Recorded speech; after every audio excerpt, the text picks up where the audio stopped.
Alors bonjour Yann, bonjour Charles Benoît, tu as déjà abondamment parlé de l'AFM Téléthon, mais je n'en suis pas surpris compte tenu du chemin que nous avons parcouru ensemble. Bonjour à tous, eh bien, je vais essayer de répondre à cette question à travers le témoignage que je vais faire en deux parties en essayant d'être synthétique. La première partie, c'est vous présenter le modèle. Alors, on peut l'appeler le modèle socio-économique de l'AFM Téléthon, qui résulte d'une histoire. Et puis, je vais essayer, pour ne pas être trop techno, d'incarner ce modèle par l'histoire, qui est une histoire humaine du développement d'un médicament. Alors, j'ai dit humaine parce que le fil de mon propos, c'est vraiment les familles au cœur de l'innovation thérapeutique au sein de l'AFM Téléthon. Alors, je me présente en deux mots. J'ai directeur général de l'AFM Téléthon, certes. Ça fait en fait 35 ans que je suis dans le monde des maladies rares. Ce qui m'a amené dans ce monde, ce n'est pas un choix, c'est que ma fille, Marie-Lise, a été diagnostiquée lorsqu'elle avait 20 mois d'une maladie qui s'appelle l'amyotrophie spinale infantile. C'est une maladie génétique qui est au cœur du combat de l'AFM Téléthon. Et c'est ce qui explique mon engagement, parce que au-delà d'un emploi, c'est un engagement qui est à moitié professionnel, mais à moitié militant, compte tenu de ma situation personnelle. Alors, l'AFM Téléthon, c'est une association qui a été créée en 1958. Je parlais des familles, eh bien, ce sont des familles, c'est 9 familles qui se sont réunies et qui ont décidé de créer cette association dans un temps où les maladies neuromusculaires, les myopathies en particulier et les maladies rares en général étaient ignorées de tous et ne faisaient pas l'objet d'une approche ni en termes de soins adaptés, ni en termes de recherche thérapeutique. C'est donc en mode combat que l'AFM Téléthon s'est organisée et vous allez voir que c'est ce qui a guidé notre action à travers 2 grandes missions qui sont au cœur de notre activité, qui sont inscrites dans nos statuts, ce que nous appelons la mission guérir, dont je vais parler aujourd'hui, et ce que nous appelons par ailleurs la mission aider. Alors, un écosystème dans une galaxie. Permettez-moi de m'attarder un petit peu sur cette présentation parce que, eh bien, c'est à travers cela que je vais vous présenter notre modèle et puis essayer de répondre à la question qui a été posée. Comme l'a dit Charles Benoît, pour aller vers une innovation thérapeutique, il faut déjà trouver la solution.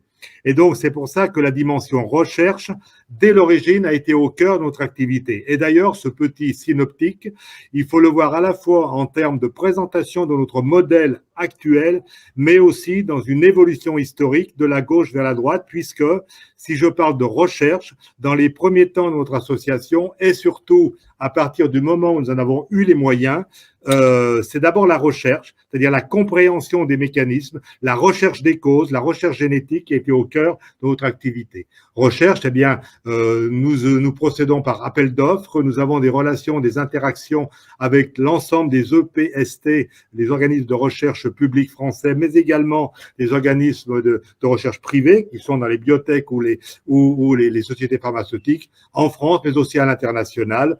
Une bonne partie de nos projets sont à l'international. Donc, dimension recherche, elle est très forte, elle est historique et initiale dans notre combat de cette mission guérir, et elle est toujours présente aujourd'hui parce que c'est la recherche d'aujourd'hui qui fait les innovations de demain. Ces solutions, il faut les développer. Et c'est là que commence à devenir original le modèle de l'AFM Téléthon, c'est que au-delà de financer de la recherche, nous avons fait le choix d'être une association opératrice de la recherche. Et au fil de notre histoire, nous avons créé des instituts de recherche. Nous avons d'abord créé Généton, qui était à l'origine un laboratoire académique, mais privé associatif, dont la raison d'être était le décryptage du génome humain. Aujourd'hui, Généton a évolué, il est passé de la recherche au développement, et aujourd'hui, on peut dire que Généton est une biotech non-profit qui développe des produits innovants, des produits dans le domaine des thérapies géniques. Nous avons créé ISTEM, qui est l'Institut des cellules souches. On va dire que Généton, c'est la thérapie génique des maladies rares. ISTEM, c'est la thérapie cellulaire. Et puis, nous avons créé l'Institut de myologie, qui, par opposition aux 2 autres, qui sont centrés, qui sont même ouvert à l'ensemble des maladies rares. L'Institut de myologie, comme son nom l'indique, lui, est focalisé sur les maladies du système neuromusculaire, c'est-à-dire les myopathies au sens large du terme. Ces trois instituts sont rassemblés dans un ensemble plus large que nous appelons l'Institut des biothérapies. Donc développer, ça veut dire passer de la preuve de concept en passant par différentes étapes qui sont des étapes d'abord pré-réglementaires puis réglementaires pour que la solution thérapeutique qui a été imaginée puisse un moment être examinée par les autorités de santé et faire l'objet d'une autorisation de mise à disposition des malades. Il faut qu'elle soit déployable, cette innovation thérapeutique. Charles Benoît y a aussi fait allusion. C'est la raison pour laquelle nous avons créé d'autres outils. Nous avons créé, par exemple, iMotion. iMotion, c'est une plateforme d'essai thérapeutique. Alors là, on est en pédiatrique, on est encore dans le stade du développement. L'innovation thérapeutique, une fois qu'elle est stabilisée, une fois qu'elle avait son parcours réglementaire, préclinique, il faut qu'elle soit développée cliniquement. iMotion est là pour ça. Nous avons créé Génocef, qui est une start-up, une société qui travaille dans le domaine du contrôle qualité des produits de thérapie innovante. Et puis, le modèle a commencé à évoluer. Jusqu'à présent, on va dire qu'on est dans le modèle de financement a commencé à évoluer. On est dans le domaine de la subvention. Nous finançons des programmes, soit vers des acteurs externes, soit vers nos propres instituts. Mais lorsqu'on arrive au stade du développement du médicament, on rentre dans un autre monde. On a créé, par exemple, un fonds de financement, il s'appelle BIMR1. C'est un fonds de financement qu'on a créé en partenariat avec BPI France, qui a pour vocation à financer des startups qui se créent autour du développement d'un concept thérapeutique, passer du stade de la clinique au stade de la mise sur le marché du traitement, et donc financer par les mécanismes classiques du financement d'amorçage des sociétés qui se créent. Alors là, on n'est évidemment plus dans le domaine de la subvention, on est dans le domaine de l'investissement, et de l'investissement, je dirais, avec des possibilités, y compris de retour financier par rapport aux innovations qui sont mises à disposition des malades. Et vous voyez qu'avec BPI France, nous avons pu participer à l'amorçage de 7 biotech qui, pour certaines d'entre elles, je citerai GenSight en particulier, sont à la veille aujourd'hui de mettre à disposition d'un traitement pour une maladie rare particulière. Ces traitements, quand on parlait d'industrialisation, il faut aussi les produire. Donc, nous avons créé Hyposkésie. Hyposkésie, vous voyez que c'est un cheminement qui est, comme je disais, qui est à la fois historique et qui va de la recherche vers le développement et la mise à disposition.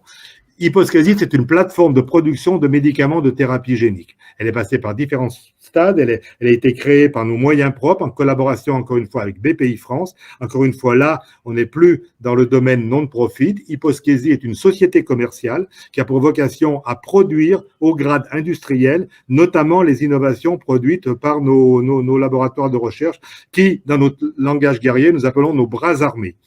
Hyposkésie a pu bénéficier d'une augmentation de capital récemment en introduisant un nouvel actionnaire à nos côtés, qui est une société coréenne qui s'appelle SK Pharmteco. Et grâce à l'introduction dans le tour de table de Hyposkésie de SK Pharmteco, nous avons pu multiplier par 2 les capacités de production d'Hyposkésie. Vous voyez qu'on rentre dans un domaine qui est celui du développement du médicament, qui est un domaine concurrentiel, qui obéit à d'autres lois que les domaines autour de la générosité publique. Pour développer des médicaments, il faut beaucoup de capitaux. Nous n'avons pas les moyens, au plan purement associatif, sur le modèle générosité publique de la FM Téléthon, de le faire seul.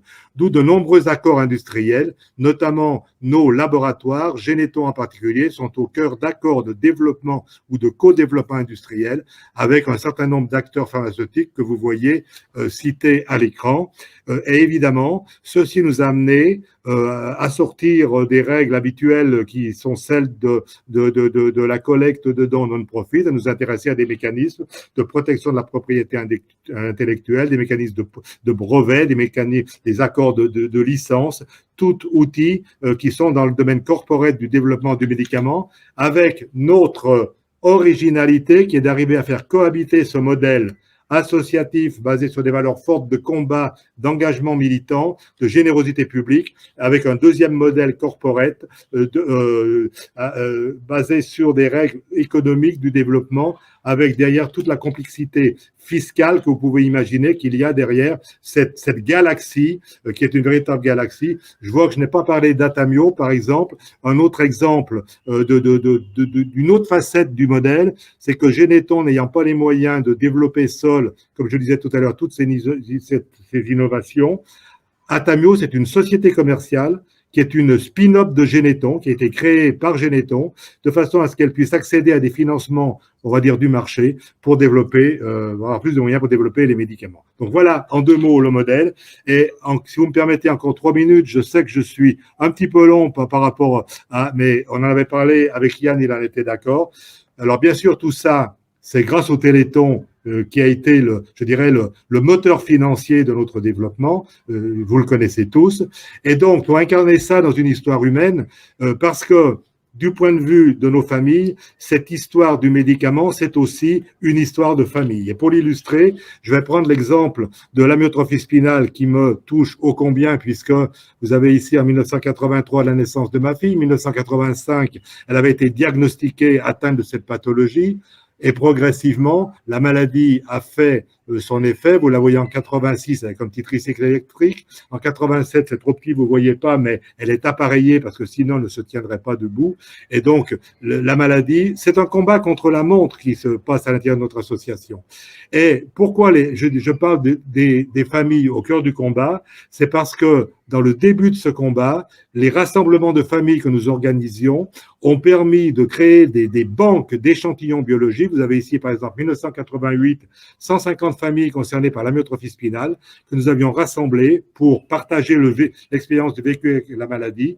Mais nous avons aussi saisi cette opportunité pour prélever des échantillons biologiques de façon à fournir aux chercheurs qui en avaient besoin les échantillons nécessaires à leur recherche.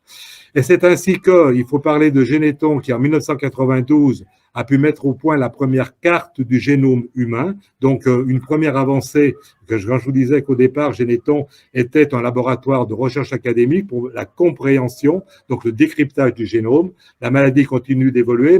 Marie-Lise perd la marche, et vous la voyez ici en fauteuil.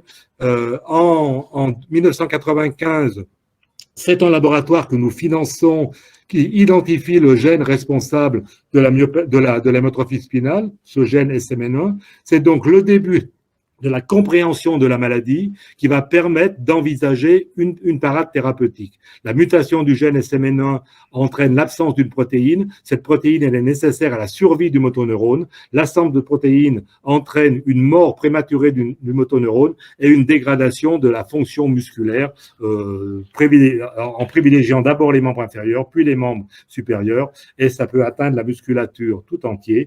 Et dans les formes sévères de cette maladie, c'est-à-dire plus de la moitié d'entre elles, les bébés atteints d'amyotrophie spinale ne vivent pas au-delà de 24 mois. C'est une maladie qui tue et qui tue dans des conditions dramatiques puisque les bébés meurent de détresse respiratoire, les muscles étant plus capables de faire fonctionner les poumons. Nous avons la chance dans notre histoire familiale que Marie-Lise est atteinte d'une forme atténuée de cette maladie, je ne rentre pas dans le détail, qui fait qu'aujourd'hui, à 39 ans, Marie-Lise est avec nous et continue sa vie. Geneton, je reviens à Geneton, en 2004, c'est une chercheuse de Geneton qui avait décidé de s'attaquer à la thérapie génique de l'amyotrophie spinale. Elle s'appelle Martine Barkat, c'est les familles atteintes d'amyotrophie spinale lui doivent beaucoup. Notre histoire familiale continue et Marie-Lise rentre dans les études supérieures. Dans ces années-là, Martine Barkatz, nous avons, elle et moi, une souris entre les mains, vous voyez sur la photo du haut, fait la démonstration que son invention, c'est-à-dire une construction génétique qui, en fait, est l'appariement entre un virus thérapeutique, un virus qui va servir de transporteur du gène médicament, va pouvoir cibler le motoneurone.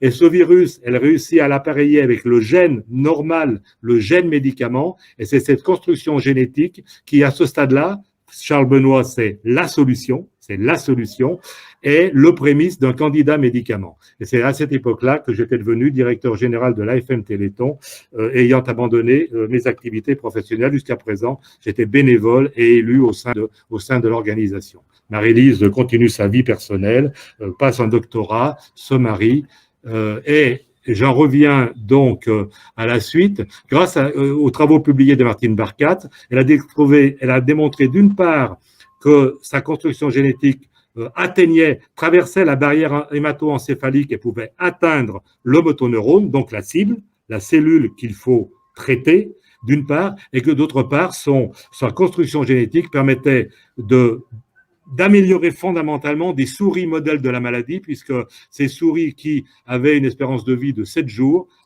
traitées par thérapie génique, survivaient 250, 300 jours, etc. Donc on avait là la solution. Malheureusement, alors non, pas encore. Si, malheureusement, je disais, il faut beaucoup de capitaux pour développer un médicament, mais quand on a la preuve de concept, et nous n'étions pas outillés nous n'avions pas les moyens et les travaux publiés par Martine Barkat ont pu être développés, non pas par Généton, non pas par nous, mais par une biotech américaine qui s'est construite sur cette preuve de concept. Et cette biotech américaine a travaillé jusqu'à le développement clinique de ce médicament. Et comme les travaux initiaux sont à Généton, que les brevets ont été déployés par Généton, cette biotech américaine a passé un accord avec Généton pour avoir le droit de développer cette thérapeutique pour les malades atteints d'amyotrophie spinale. Et donc, c'est en 2019 que cette thérapie génique a pu être mise à disposition d'abord des malades américains. Et puis en France, on a un système qui a l'avantage d'avoir un dispositif d'accès précoce qui permet de donner accès aux malades à un traitement, même s'il n'est pas encore autorisé dans notre système de santé. Et donc, c'est le cas. Et depuis 2019, les premiers bébés ont pu être traités, et en priorité, les bébés atteints de la forme de type 1, celle qui tue celles qui les tuent, comme je disais, à moins de 24 mois. Quand je parlais de course contre la montre, Marie-Lise a pu continuer sa vie, mais marquée par la maladie, puisqu'aujourd'hui, elle est en fauteuil roulant, elle a perdu de ses capacités motrices, y compris au niveau des membres, ses capacités fonctionnelles, y compris au niveau des membres supérieurs. Elle ne peut pas bénéficier de ce type de traitement parce qu'il est réservé à des très jeunes enfants avant que la maladie ait provoqué des dégâts. Et donc, où en sommes-nous aujourd'hui? En 2020, en France, il y avait 20 bébés atteints de la forme sévère qui avaient pu être traités par cette thérapie génique. Et en 2022, tout à fait récemment, les statistiques nous disent que c'est 54 bébés SMA, pardonnez-moi, SMA, c'est le nom anglais de l'amyotrophie spinale infantile, qui ont pu être traités et sauvés. Ça ne veut pas dire qu'ils sont guéris, mais ça veut dire qu'ils sont améliorés de façon très importante. Et puis, c'est environ 2000 bébés dans le monde qui en ont profité. Et ça, c'est bien une histoire de famille, puisque c'est la mobilisation des familles, c'est l'intuition d'AFM Téléthon que, finalement, guérir l'incurable, c'est une question d'intelligence, c'est une question de science, c'est une question de moyens, d'où le Téléthon au départ et maintenant d'autres modèles de financement, mais qu'il n'y a pas de fatalité. Quand on parle de maladies incurables, c'est dans un temps donné du développement de la science et de la médecine, mais que si on y met les moyens, si on mobilise, si on s'organise avec au départ uniquement l'espoir chevillé au corps et pas autre chose que l'espoir et la mobilisation, on peut y arriver. Et c'est pour ça que je pense que l'amyotrophie spinale est une des maladies emblématiques qui raconte bien ce qu'est le modèle de la FM Téléthon, une histoire de famille, mais une famille qui a su évoluer, une histoire de famille qui a su évoluer au cours de son modèle, passant d'un modèle 100% générosité publique à un modèle mixte aujourd'hui qui allie la générosité publique et un modèle plus corporate du monde du médicament et du développement de ces thérapeutiques.